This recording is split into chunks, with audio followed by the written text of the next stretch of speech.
안녕하세요. 따뜻한 꽃 김아진입니다.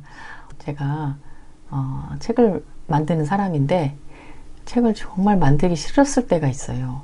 그러니까 여러분도 그런 경험이 있으시죠? 그러니까 일종의 슬럼프라고 하죠. 책을 만들기에 한 10년 정도 됐을 때였던 것 같습니다.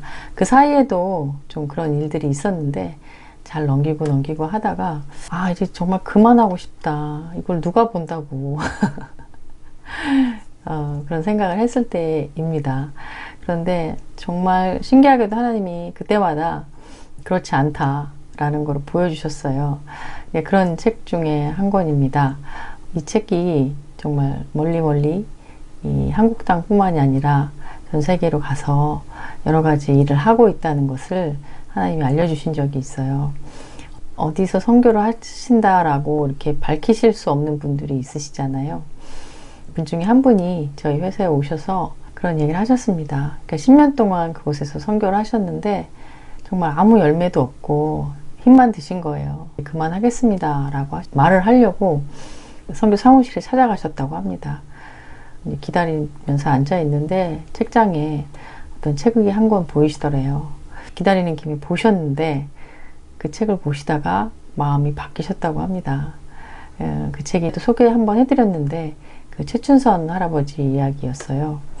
가난한 자는 복이 있나니 그 맨발로 지하철에서 전도하시는 그분 이야기였는데 그것을 보시고 다시 선교지로 그 땅으로 돌아가셨다고 합니다. 그 얘기를 제가 너무 답답한 지경에 있을 때 저희 회사에 오셔서 직접 해주시는 거예요. 제가 너무 감사하기도 하면서 두렵기도 하고 그랬어요. 저는 매 책을 만들 때마다 기도도 하고 여러 가지 준비하고 하지만 그래도 너무나 부족한 것이 많은데 또 이런 책을 보시고 또 이렇게 마음을 돌이키시고 그런 분들이 계시다는 게 너무나 감사하고 죄송합니다. 제가 그런 마음이 들었어요. 그래서 그 다음부터 열심히 다시 만들었습니다. 그 책이 이제 오늘 제가 소개해드릴 천개의 심장이라는 제목도 너무 좋죠. 이 제목 좋다고, 제목 때문에 사셨다고 그런 분들 되게 많이 있었습니다. 이 천개의 심장을 쓰신 이시온 선교사님이셨습니다. 지금 요 표지에서도 보시는 것처럼 자매님들이 얼굴을 가리고 다닐 수밖에 없는 그런 곳, 굉장히 폐쇄적인 땅, 또 특히나 기독교에 대해서 공격당하는 그런 땅에서 10년간 정말 이름도 없이 빛도 없이 선교하신 분이셨어요. 두려움과 죽음의 땅에서 전해온 한 선교사의 증언. 선교사님이 그 두려움에 떨시던 그 밤에 쓰신 그 원고를 보내주셨는데 너무나 큰 울림이 있었습니다. 이렇게 날마다 정말 총 쏘는 소리, 포탄 소리를 들으면서 그 땅을 지키시고 그 땅을 위해서 기도하시는 분도 있는데 나는 책상에 앉아서 일을 하면서 이럴 일인가 이런 생각이 들었습니다. 저도 일을 하면서 지치고 힘들 때마다 다시금 이 책을 보기도 하고 또 선교사님이 가끔 이제 선교 편지 보내주시거든요. 그런데 그 선교 편지가 너무나 생생하고 그냥 뭐랄까 적진에서 들려오는 아우성 같이 들린다고 할까요? 저를 이렇게 일깨우는 그런 때가 되게 많이 있습니다. 또 그럴 때마다 그 편지가 와요. 그래서 이건 하나님이 주신 사인이구나 이런 생각이 들 때가 있습니다. 선교사님 또 혼자 오래 계셔서 그런지 정말 글을 잘 쓰시고요.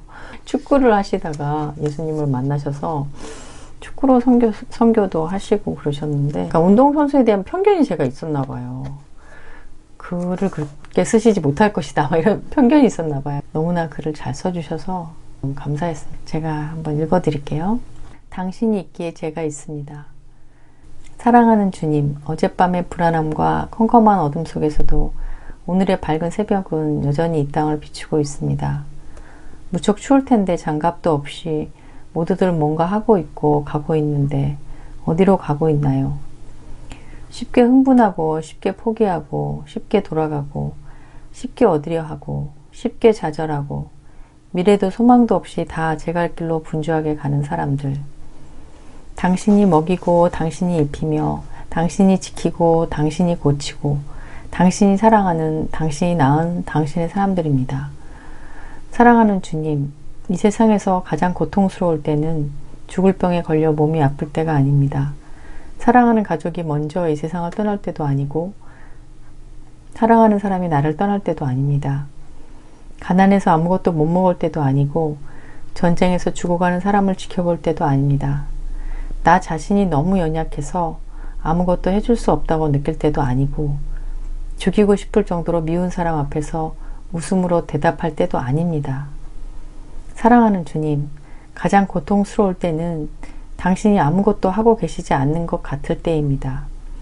아무리 불러도 대답지 않으시고 지칠 대로 지친 손을 내밀어도 여전히 내 손은 찬 공기로 가득하고 사방을 둘러봐도 한 줄기 빛도 볼 수 없습니다. 사랑하는 주님, 죽을 만큼 고통스럽습니다.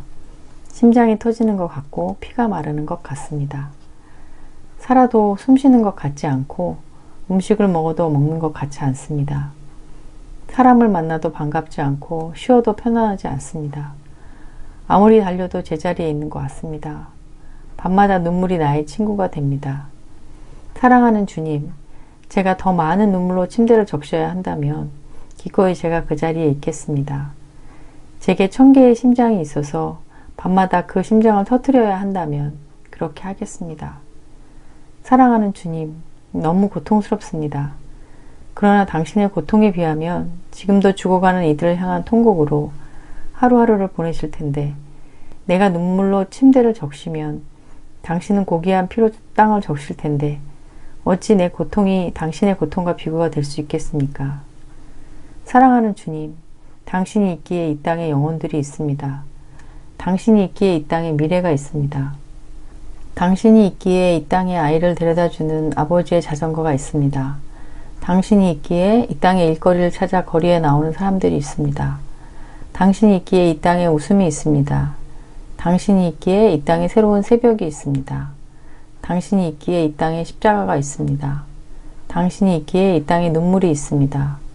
당신이 있기에 이 땅에 고통도 있습니다. 당신이 있기에 이 땅에 죄가 있습니다. 그리고 사랑하는 주님, 당신이 있기에 이 땅은 행복합니다. 2004년 11월 5일. 네, 그때 이제 쓰신 시입니다. 밤마다 내 심장을 터뜨려야 한다면 그렇게 하겠습니다. 하는 성교사님의 정말 비장한 각오, 예, 그런 부분을 읽고 예, 제목을 1000개의 심장으로 해야 되겠다 이런 생각을 했습니다. 하나님이 있기에 저희의 삶이 있고 하나님이 있기에 이 모든 것이 있는데 날마다 그것을 깨닫고 사는 것은 정말 너무너무 어려운 것 같습니다.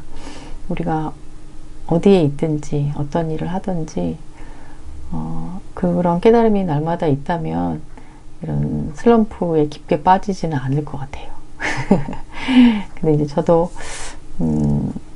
하나님과의 관계보다는 일이나 가정이나 또 저 자신 여러 것들을 우선하다 보니까 그렇게 되지 않는 것 같습니다.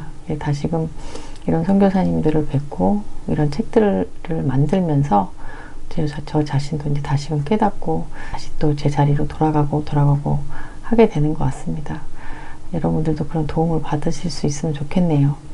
이 책뿐만이 아니라 또 저희 회사 책뿐만이 아니라 또 여러 책들을 통해서 특별히 또 성경 말씀을 통해서 여러분들이 새 힘을 얻고 다시금 일어설 수 있는 그런 시간들이 있었으면 좋겠습니다.